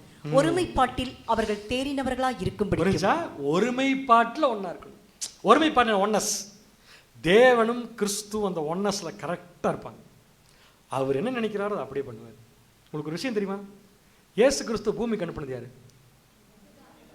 ஆனா இயேசு கிறிஸ்துவ தேவன் போன்னு சொல்ல, நான் போறேன்ட்டு வந்தார். அப்படின்னு அப்பா மனசை என்ன பண்ணிருக்காரு கரெக்டா? இதுக்கு பேர் தான் நானும் பிதாவும் என்னவா இருக்கிறோம். ஆமா, இதை வச்சுட்டு நம்ம ஆளு 2 பேரும் ஒண்ணுன்னு கதை கட்டி விட்டுருக்காங்க பாருங்க. நம்ம நானும் பிதா ஒன்னா இருக்கோங்கிறது ஒரே ஆள்னா நம்ம எல்லாரும் ஒன்னா இருக்குன்னு சொன்னது ஒரே ஆள் தான். ஸோ ஒரே நோட்ஸ் தான், இனிமேல் ஒரே காப்பி தான். பிரேக்ல நம்மள ஒன்னா தான் இருக்கிறோம். பாருங்க முகம் எப்படி போது பாருங்களுக்கு, ஒரே காப்பின்னு ஒன்று, ஒரே வடை தான். ஸோ இது எதை குறிக்குதுன்னா ஒருமைப்பாடு. கொஸ்டின் நம்பர் 3, திருத்துவம் இல்லைன்னு சொன்னீங்கல்ல, இப்ப பாருங்க, நல்லா பாருங்க. 1 யோவான் 5ஆம் அதிகாரம் 7 மற்றும் 8. 1 யோவான் 5ஆம் அதிகாரம் 7, 8 வசனங்கள். பரலோகத்தில் சாட்சி இடுகிறவர்கள் மூவர். அதான் ட்ரினிட்டி. பரலோகத்தில் சாட்சியர்கள் எத்தனை பேர்? யார் யார் அது? மாட்டுச்சு. இவ்வளோ சப்ஜெக்ட் பேஸ்ட் முடிஞ்சது. சரி, வாசிங்க. பிதா, வார்த்தை, பரிசுத்தாவி என்பவர்களே. சரி, மூவரும் ஒன்றாயிருக்கிறார்கள். மூவரும் என்னவாயிருக்கிறார்கள்? என்ன பேர்? ஆரம்பத்தில் நீங்களே வசனம் கேட்டீங்க, இல்லை நீங்க இப்போ வசனம் இருக்குதே. சரி, 10 செகண்ட் டைம் உங்களுக்கு. வசனத்தை மட்டும் நல்லா பாருங்க. டைம் எண்ணிக்கிறேன். 1 2 3 8. எனக்கு இனிமேல் பிரயோஜனம் இல்லை. 9 10. யாராவது கண்டுபிடிச்சிங்களா? இதுக்கு பேச 1 கோடி ரூபா வச்சிருக்கலாம். நல்லா பாருங்க. 7ன்னு போட்டு டாட் வச்சு அதுக்கு அடுத்து என்ன போட்டிருக்குது? பிராக்கெட். பரலோகம் இல்லை, பரலோகத்துக்கு முன்னாடி ஒன்று இருக்கு பாருங்க. பிராக்கெட்டு. சந்தேகம் மட்டும் உங்கள் பைபிள் எடுத்து பார்த்துக்கோங்க. ஏன் நம்பலினா பிராக்கெட் அங்கே ஆரம்பிச்சு எங்கே முடிச்சிருக்குது? பூலோகத்தில் வரைக்கும் முடிச்சிருக்குது. ஏன் பிராக்கெட் போட்டிருக்கு? யார் சிரிக்கூடாது பண்ண சொல்றது கேட்டு. ஏன் பிராக்கெட் போட்டுன்னு கேட்டதுக்கு ஒருத்தர் சொல்றாரு, மிக மிக மிக முக்கியமான வசனம் அது. அப்ப மிச்ச வசனம் எல்லாம் சொல்லுங்க, ஏன் பிராக்கெட் போட்டிருக்கு? உங்க பைபிள் நீங்க போட்டு வந்து எங்கிட்ட கேட்குறீங்களா கேள்வி. அதனால உங்க பைபிள் பார்த்துக்கோங்க. ஏன் பிராக்கெட் போட்டு தெரியுமா? இந்த வசனம் பிராக்கெட் ஆரம்பிச்சு முடிக்கிற வரைக்கும் இருக்கிற கண்டென்ட் ஒரிஜினல் மூலப்பிரதிகளில் இல்லை. இதை யார் சேர்த்ததுன்னா பைபிள்ல கீழே போட்டிருக்காங்க.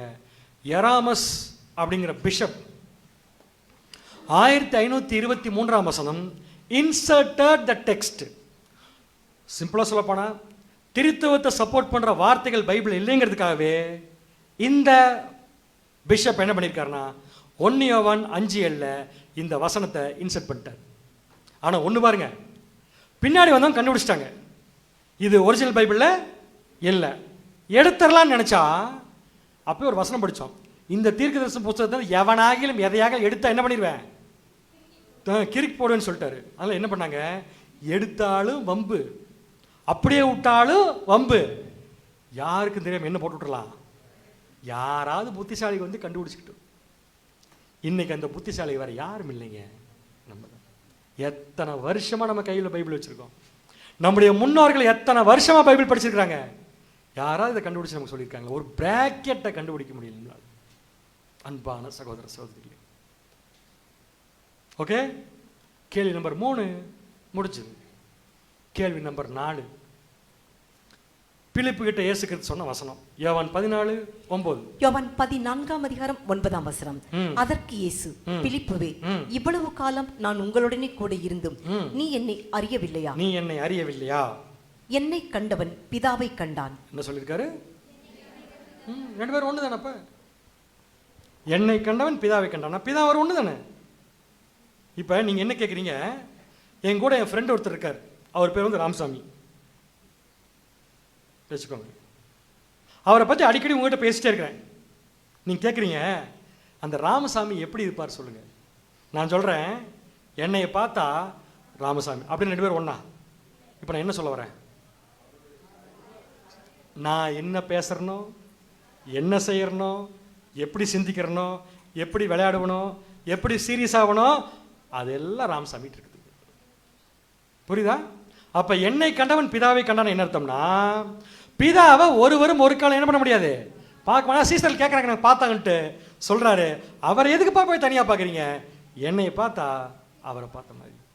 இதுதான் என்னை கண்டவன் பிதாவை. இந்த வார்த்தையை நம்ம சொல்ல முடியுமா?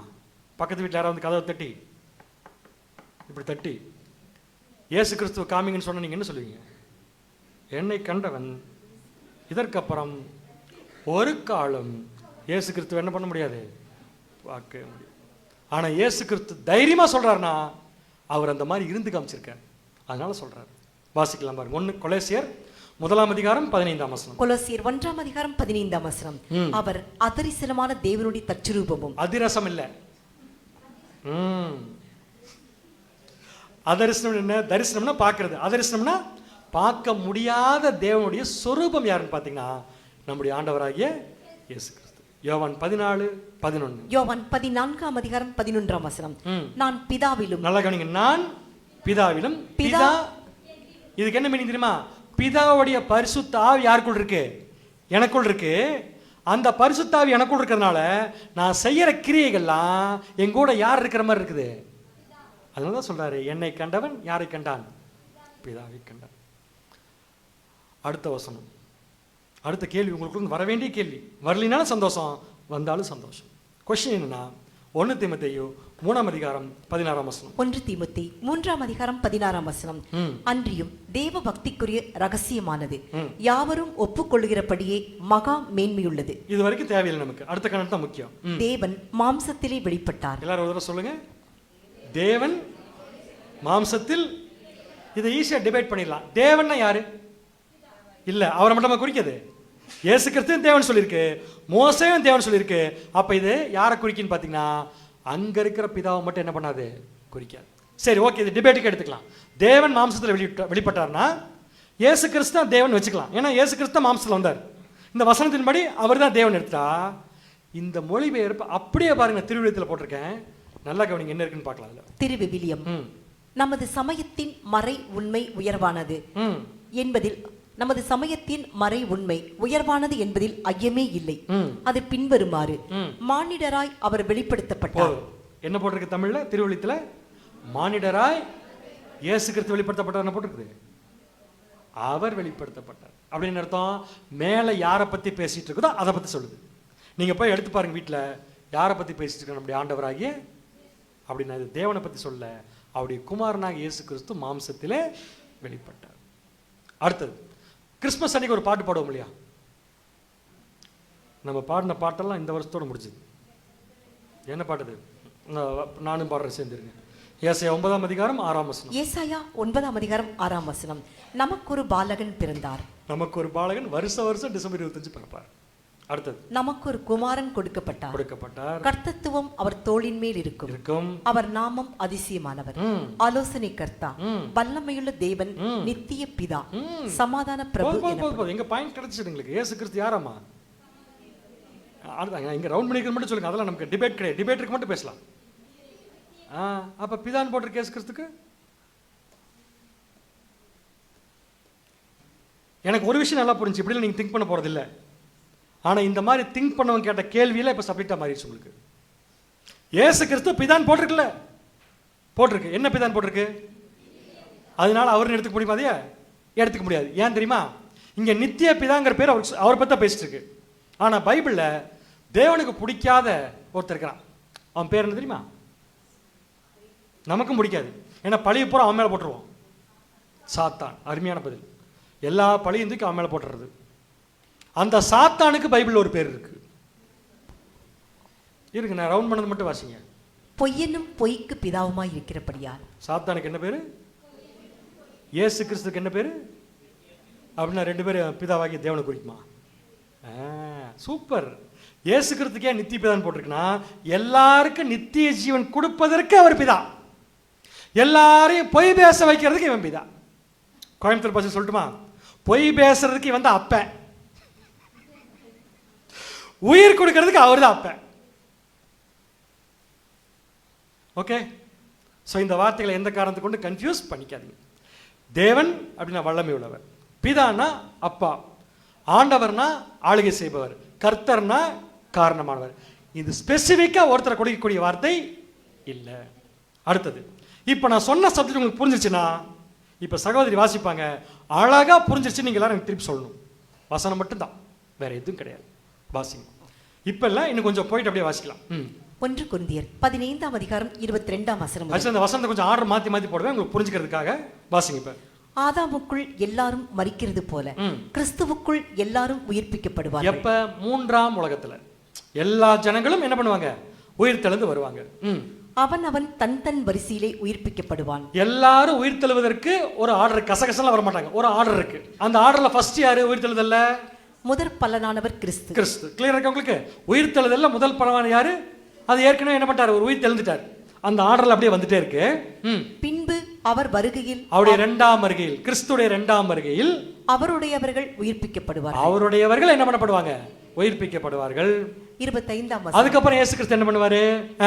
எல்லா சத்துருக்களையும் தமது பாதத்திற்கு கீழாக்கி போடும் வரைக்கும், தேவனுடைய சத்துருக்கள் எல்லாத்தையுமே தனது பாதத்திற்கு கீழாக்கி போடும் வரைக்கும் அவர் ஆளுகை செய்ய வேண்டும். அவர்னா யாரு? இயேசு கிறிஸ்து ஆளுகை செய்ய வேண்டும்.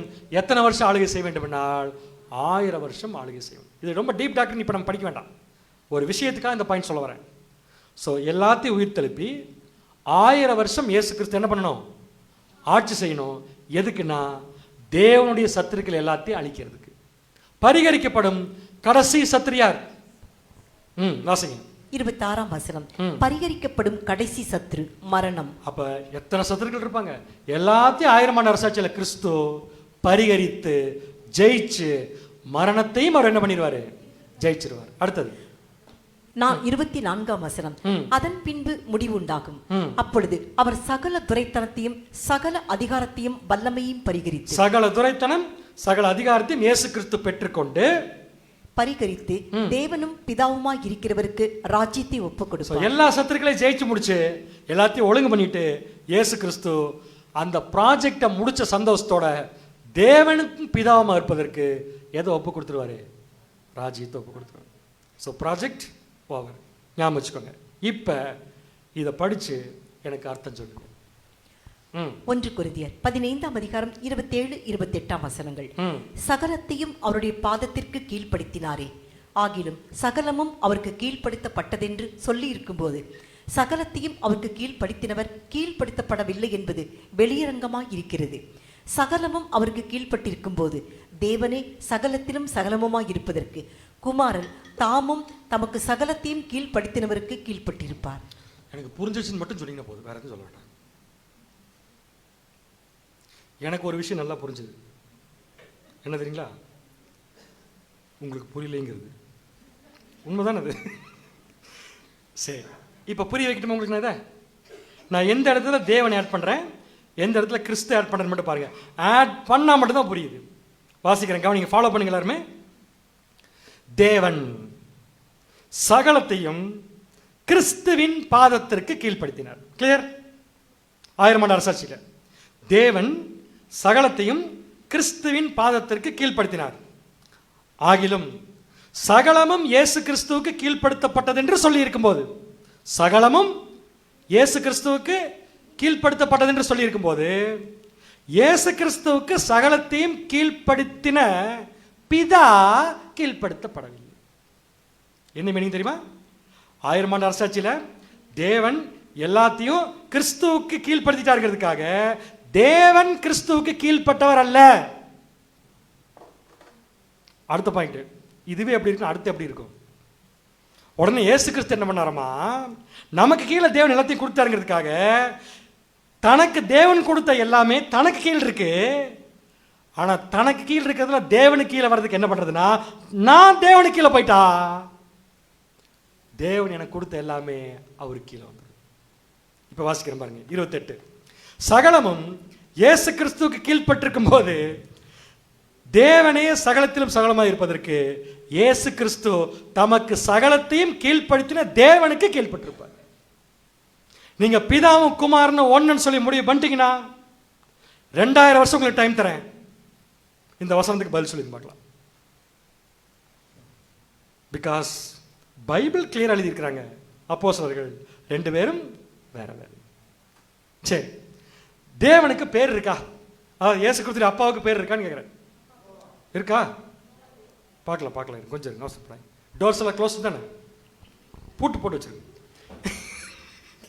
யாத்திராகமம் 3ஆம் அதிகாரம் 13, 14. இவர் நம்ம ஊருக்காரர் மோசே, அப்படிதான் பேசுவார். யாத்திராகமம் 3ஆம் அதிகாரம் 13, 14ஆம் வசனங்கள். அப்பொழுது மோசே தேவனை நோக்கி, நான் இஸ்ரவேல் புத்திரரிடத்தில் போய் உங்கள் பிதாக்களுடைய தேவன் உங்களிடத்தில் என்னை அனுப்பினார் என்று அவர்களுக்கு சொல்லும்போது அவருடைய நாமம் என்ன என்று அவர்கள் என்னிடத்தில் கேட்டால் நான் அவர்களுக்கு என்ன சொல்லுவேன் என்றான். மூச்சு வாங்குது. இதுக்கு பதில் என்ன கேட்டிருக்கலாம் மோசே? What is your name? எப்படி கேட்குறாரு பாருங்க. நான் போய் இஸ்ரேல் ஜனங்கிட்ட நீங்கள் என்னை அனுப்புனீங்கன்னு சொல்லும்போது அந்த இஸ்ரேல் ஜனங்கள் என்னை பார்த்து உன்னை அனுப்புனது யாருன்னு கேட்டால் அவங்களுக்கு நீங்கள் யாருன்னு சொல்லணும்ல. அதுக்காக நீங்க யாருன்னு சொல்லுங்க. தேவன் பார்த்தார், சுத்தி வளைச்சு கேட்கிற நீ, நான் யாருங்கிறது சுத்தி வளைச்சே சொல்றேன்ட்ட. வாசிங்க அடுத்தது. அதற்கு தேவன் இருக்கிறவராக இருக்கிறேன் என்று. ஸோ தேவன் பேர் என்ன? இனிமேல் பசங்களுக்கு பேர் வைக்கிறப்ப இந்த பேரை வைங்க. அவனை ஸ்கூல்ல எப்படி கூப்பிடுவாங்க? இருக்கிறேன், இருக்கேன் அப்படிங்க. எப்பமா அந்த பேரு? ஏன்னா இது தமிழ்ல மொழிபெயர்க்கப்பட்ட வார்த்தை. ஆனா தேவன் மோசேட்ட சொன்னது ஒரிஜினல் இந்த வார்த்தை இல்லை. எப்படி கண்டுபிடிக்கிறத? வழக்கமான ஒன்று போடுவோம் இல்லை, இதை எப்போ பார்த்தாலும் போட்டு காமிச்சிடுறது. நாங்கள் பார்க்காதனால. இங்கே என்ன போட்டிருக்கு பாருங்க இங்கிலீஷில், ஐ ஆம் தட் ஐ ஆம். யாராவது தமிழில் மொழிபெயர்த்து சொல்லுங்க, ஐ ஆம் தட் ஐ ஆம். அப்போ ஒரு வசனம் படிச்சுமா, நானே அவர். நான் தான், நான் நினைக்கிறதா நடக்கும். எனக்கு யார் ஹெல்ப்பு தேவையில்லை, யார் எது பண்ணாலும் செஞ்சிருவேன். நான் சொல்கிற விஷயம் கடைசி வரைக்கும் நடக்கும். இந்த ஐ ஆம் தட் ஐ ஆம்ங்கிற வார்த்தையினுடைய பழைய ஏற்பாட்டு ஹீப்ரு வேர்டு என்னவென்றால், கதவி சாத்துக்கள் யாத்திராகம் 6ஆம் அதிகாரம் 2-3. யாத்திராகமம் 6ஆம் அதிகாரம் 2-3 வசனங்கள். மேலும் தேவன் மோசேயை நோக்கி, நான் யெகோவா. எங்களுக்கு தெரியும் பார், நீங்க யெகோவா சாட்சிகள் தான் முதல்ல. இப்போவும் சொல்றோம், இது உங்க பைபிள்லையும் இருக்கு, எங்க பைபிள்லையும் இருக்கு. எங்களுக்கும் ஜெகோவாஸ் விட்னஸ்க்கும் இப்போ சொல்றேன், எந்த சம்பந்தம் கிடையாது. இது சத்தியம். தேவன் ஐ ஆம் தட் ஐ ஆம் நாங்கள் படித்தோம். ஒரு மொழிபெயர்ப்பில் இருக்கிறவராக இருக்குன்னுச்சு, இந்த மொழிபெயர்ப்பில் யெகோவான்னு போட்டிருக்கு. இதுவும் சரியான மொழிபெயர்ப்பு கிடையாது. ஆக்சுவலாக இந்த வார்த்தையினுடைய ஹீப்ரு வேர்டு என்னன்னா இதுதான். படித்து மட்டும் கரெக்டாக சொல்லிட்டீங்கன்னா ஒரு 1 crore. யாராவது ஒருத்தர் சொல்லி பார்க்கலாம். ஒருத்தர் ஊரில் ட்ரை பண்ணி வாய் இப்படி வச்சு லாவா அப்படிலாம் இல்லை, அப்படியே போட்டிருக்குது யாவேன்னு. YHWH ஈக்குவல்ட்டுக்கு அவ்வளோ அப்படி நின்றுணும். ஏன் தேவன் இந்த பேர் வச்சிருக்காரு தெரியுமா? அவர் பேரை யாரும் வாயினாலும் உச்சரிக்க கூட கூடாது. பிகாஸ் நம்ம வீட்டில் நம்ம அப்பா பேர் சொல்லி கூப்பிடுமா, ஹாய் ராபர்ட் கம்மியா, அவருக்கு ஒரு மரியாதை கொடுக்குறோம்ல. நம்ம அப்பாவுக்கெல்லாம் பெரிய அப்பா, உலகத்தை படைத்த கடவுள் இயேசு கிறிஸ்துடைய அப்பாவை எப்படி கூப்பிடணும்? பயபக்தியோட கூப்பிடணும். அதான் கரெக்டான பதில். ஸோ YHWHங்கிறதா கரெக்டான ஹீப்ரு வேர்டினுடைய இங்கிலீஷ் வார்த்தை. ஆனால் இதை உச்சரிக்க முடியாதுங்கிறதுக்காக என்ன பண்ணாங்கன்னா வவல்ஸ் ஆட் பண்ணாங்க. வவல்ஸ் இல்லாமல் எந்த வார்த்தையும் ஆங்கிலத்தில் உச்சரிக்க முடியாது. வவல்ஸ் கிடையாது, வவல்ஸ். நீங்கள் பார்க்குறத பார்த்து அப்படியே பரிதாபமாக பார்க்குறீங்க. வவல்ஸ்னால் என்னென்ன? ஐயா, AEIOU. ஸோ அதில் 2 வார்த்தை ஆட் பண்ணாங்க, A and E ஆட் பண்ணி யாவே அப்படின்னு சொன்னாங்க. சரியான வார்த்தை நம்ம எப்படி சொல்லலாம்னா YHW. இப்போ நான் கேட்குற கேள்விக்கு பதில் சொல்லிட்டீங்கன்னா இந்த பார்ட் ஓவர். நீதிமொழிகள் 30:4. நீதிமொழிகள் 30ஆம் அதிகாரம் 4ஆம் வசனம். வானத்துக்கு ஏறி இறங்கினவர் யார்? யார்? காற்றை தமது கைப்பிடிகளில் அடக்கினவர் யார்? தண்ணீர்களை வஸ்திரத்தில் கட்டினவர் யார்? பூமியின் எல்லைகளை எல்லாம் ஸ்தாபித்தவர் யார்? அவருடைய நாமம் என்ன? அவர் குமாரனுடைய நாமம் என்ன? பூமியின் எல்லைகளை ஸ்தாபித்தவர் நாமம் என்ன? அவருடைய குமாரன் நாமம். இப்ப சொல்லுங்க, பூமியின் எல்லைகளை ஸ்தாபித்தவர் நாமம் என்ன? YHWH. அவர் குமாரனுடைய நாமம் என்ன? இயேசு கிறிஸ்து. அவ்வளவுதான், முடிஞ்சது. 2 பேரும் ஒண்ணா வேற வேறையா? சரிங்க. பொறுமையோடு கேட்ட உங்கள் அனைவரையும் தேவன் ஆசீர்வதித்து வழி நடத்துவாராக. ஆமென்.